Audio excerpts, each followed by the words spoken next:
What if remarkable recovery is not about finding the perfect protocol, but rather the process of becoming an active participant in your own healing? In this episode, you'll discover what many people who heal against the odds change first, which factors influence recovery most, and how to begin your own healing journey without trying to do everything all at once. In the last episode, we asked a question that sits at the very heart of this podcast. Can the body still heal even when doctors say it can't? And we looked at the story of Carol Knutson, whose aggressive lymphoma regressed before treatment even began in a way that left everyone, including her doctors, with more questions than answers. Her story did not give us a formula, it gave us a doorway into the mystery and incredible ability of the body to heal. It reminded us that prognosis is not prophecy, and that living systems can sometimes change course in ways medicine does not fully understand. If you are the person who has been told that the odds are poor or options are limited or the future is uncertain, understanding that spontaneous healing can take place gives hope,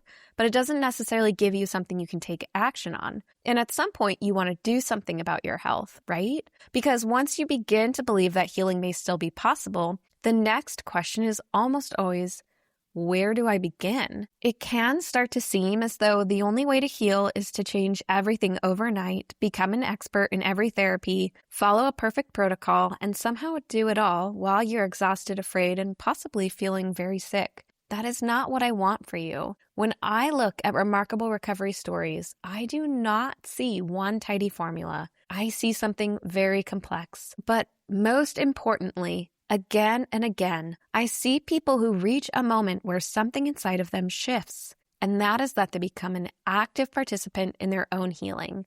And if this episode resonates with you, you may also want to go back and listen to episode 43, the 7 patterns shared by people who beat terminal diagnoses, because that episode gives a broader overview of the patterns researchers have found across many radical remission stories. Today, I want to look at just one story out of the hundreds that are out there that shows how many of these patterns can come together in one journey. The story I want to share today comes from the book Remarkable Recovery by Carol Hirschberg and Mark-Ian Barashk. As always, I want to credit their work fully because they preserved these cases with a depth and thoughtfulness that allows us to learn from them. The woman in this story is Susanna McDougall. Susanna was not someone who seemed disconnected from health. She had grown up close to the land and later became the owner of a biodynamic organic farm near Hamilton, Montana. She grew food, worked with medicinal herbs, and made wild-crafted tinctures for naturopathic doctors. In many ways, she already lived inside of a world of natural health, food, herbs, land, and healing.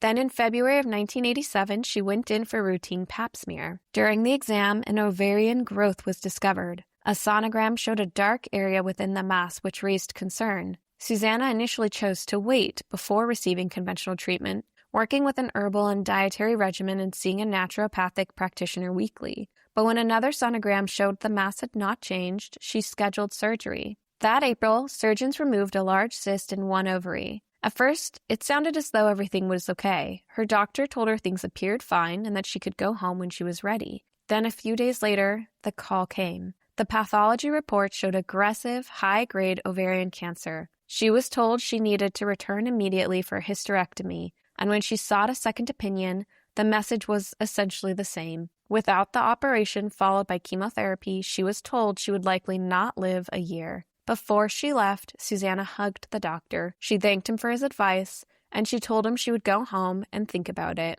Then, according to her account in Remarkable Recovery, she went home, drank wine, turned up the music, and danced, cried, laughed, and sang. That may not sound like a healing protocol, but I also do not think we should rush past it. Because before Susanna chose a diet, before she chose herbs, meditation, or visualization, or anything else, she let the emotion of the moment hit her fully. She let herself be devastated and alive at the same time. She did not let herself become a statistic or a diagnosis on a piece of paper. She remained a woman in her body, in a life with music, grief, fear, laughter, and choice still allowed to move through her. The next day, she went to see a naturopathic doctor and decided she wanted to try to heal herself. This choice was not small. She began a broad, intensive healing regimen. She changed her diet, she used herbs, she worked with a naturopathic practitioner, she practiced healing visualizations, she meditated, she received body work, She spent time in nature. She hiked and climbed mountains. She had good food, clean air, good water, and space. She learned African dance and drumming as a method of expressing her emotions. She took singing lessons and joined a choir.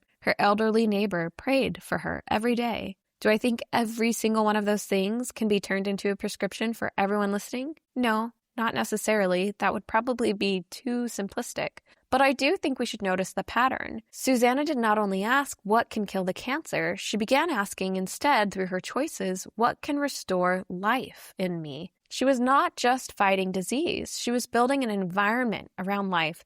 And this is a recurring pattern for many who achieve remarkable recovery. Later that fall, even after all of that, her prognosis was still grim. Her doctors detected another growth on her remaining ovary. Susanna felt she had reached a critical turning point, but rather than being discouraged, she intensified her efforts. She went away to a friend's cabin so she could be alone and focus on her healing. She fasted, took supplements, practiced vivid visualization, and focused deeply on healing. And it worked. At her next visit, according to the account, there was no trace of any tumors. So what cured Susanna? How can we even begin to evaluate this question? Susanna did what she felt was most congruent with her own body and goals. And even Susanna is not certain which of the options she chose was most effective. But importantly, Susanna's story shows something that appears again and again in remarkable recovery. The healing journey is rarely one-dimensional. It is rarely nutrition alone. It is rarely mindset alone. It is rarely only stress, only supplements, only one treatment, one practitioner, one prayer, one decision, or one moment of insight. More often, it's a turning of the whole person towards life and life lived well. Susanna did not simply receive the prognosis as the final word. She listened, she cried, she considered, and then she stepped into her own agency. People facing serious illness are often thrown between two extremes. On one side is helplessness, the belief that the doctor's words are final, the statistics are destiny, and there's nothing to do but wait. And on the other side is frantic over-responsibility, the belief that if healing does not happen, it must be because you missed the right protocol, had the wrong attitude, ate the wrong food, or failed to uncover the one hidden cause. Neither of those extremes is helpful for healing. The middle path is agency. Agency lets you respect medicine without surrendering your entire future to one medical opinion. It lets you explore holistic healing without chasing every shiny promise on the internet. It lets you make meaningful changes and have hope.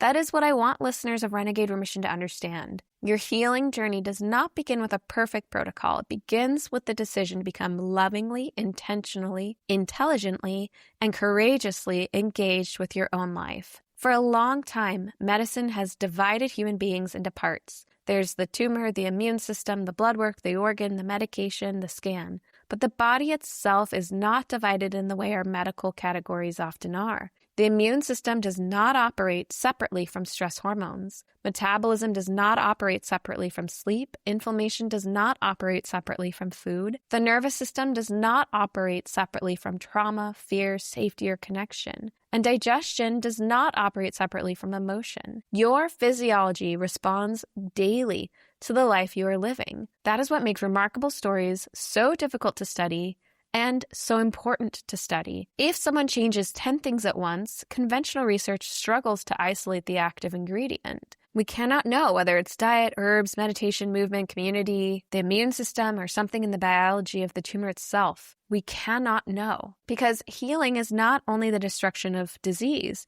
Healing is also the restoration of function, resilience, coherence, strength, hope, and life inside the body. When I look at Susanna's story through the lens of the Renegade Remission pillars, I see almost all of them. Nutrition was there. She changed the way she ate and brought food to the center of her healing. Stress regulation was there. She meditated, visualized, and created space away from the pressure and noise around her. Movement was there. She hiked, climbed mountains, and danced. Emotional expression was there. She cried, she laughed, she sang, she drummed, and allowed what was inside of her to move. Intuition and mindset were there. She made choices that felt congruent with her own inner knowing, even when they were not easy or conventional. Community was there. Her neighbors prayed. People brought her ideas and supported her. She had good practitioners, and even when she needed solitude, she never felt alone. Purpose was there. Later on, she bought land with the intention of creating something healing for others. Her story did not end with trying not to die. It opened into a desire to give something back. That is why I keep coming back to the word blueprint. A blueprint is not a guarantee. It doesn't say, do exactly what this person did and you'll get the same result.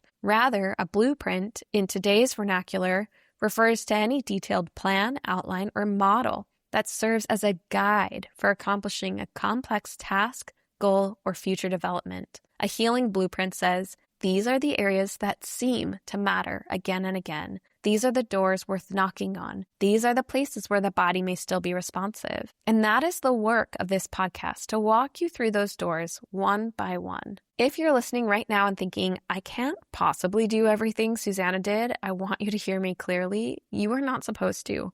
Her story is not a checklist. You don't need to move to a farm, climb mountains, meditate twice a day, change your diet overnight, find the perfect practitioner, or become someone you're not. But you can ask the same kind of question Susanna seemed to ask with her decisions. What would restore life in me? That one shift can move you out of helplessness and back into participation. You may not be able to control the diagnosis or every treatment response. You may not be able to control the timeline, but there is always something you can support. Nourishment, sleep, strength, inflammation, emotional safety, connection. And you can choose your first healing pillar based on the area of greatest need. Choose the one that you feel intuitively your body is asking for. Susanna trusted her intuition, and that was clearly important in her story. If you feel drawn towards a certain pillar, pay attention. If your body seems to respond well or poorly to something, pay attention to that. Also, as part of this step, ask questions, do research, involve qualified support where needed, and ask for time to decide on any major decisions. Rarely is it actually necessary that you make a major medical decision on the spot, though doctors often pressure you to do so. Remember that urgency is not intuition and doesn't really allow for it. Sometimes urgency is driven by fear, and moving out of a stressful environment like a doctor's office or a hospital room and into a more calm, peaceful, safe-feeling environment will give you the space you need to think more clearly and allow your intuition to speak audibly. Once you've chosen the pillar you want to work on first, build a healing environment that supports it. Make the first change small enough so that you can actually sustain it. This is where people often go wrong. They hear a dramatic story and assume they need a dramatic plan. But a body under serious stress does not need more intensity. It may just need one clear, steady signal, one real breakfast, 10 minutes of morning light, a short walk to the mailbox, a phone call with someone you love, 5 minutes of breathing before bed. As I continue to share more remarkable recovery stories with you, you'll see that the changes survivors make are oftentimes small and incremental at first. The next step to take is to write down what you are doing and what is changing. Remarkable recovery stories are often hard to learn from because so much of the person's life was never recorded in the medical chart. You can do better for yourself. Track what you change. Track your symptoms, sleep, appetite, bowel movements, pain, energy, mood, labs when available, medications, supplements, practices, and anything that seems meaningful to you. This is about becoming an engaged observer of your own healing journey. And the final step is to remember that agency is crucial to healing, but blaming yourself and your decisions for your illness is counterproductive. This is very important. When I tell you that your choices matter, I'm not saying your choices caused your illness. I'm simply saying your body is still responsive, your life still matters, and even in the face of serious illness, there are still many ways to improve the odds of healing. If this episode helped you feel less overwhelmed and more able to take one honest next step, follow Renegade Remission podcast so you can stay connected to this larger healing conversation. We will keep walking through the pillars that appear again and again in remarkable recovery stories. And if someone came to mind while you were listening, someone who's been told the odds are poor and does not know where to begin, this may be an episode worth sending them. In the next episode, we're going to take one of the most common pillars in remarkable recovery stories and look at it more closely: nutrition and food. We'll talk about what it really means when food becomes medicine after a serious diagnosis, why dietary changes show up so often in healing stories, and how to think about nutrition without turning it into another source of overwhelm. Stay tuned for those episodes, and as always, go be renegades.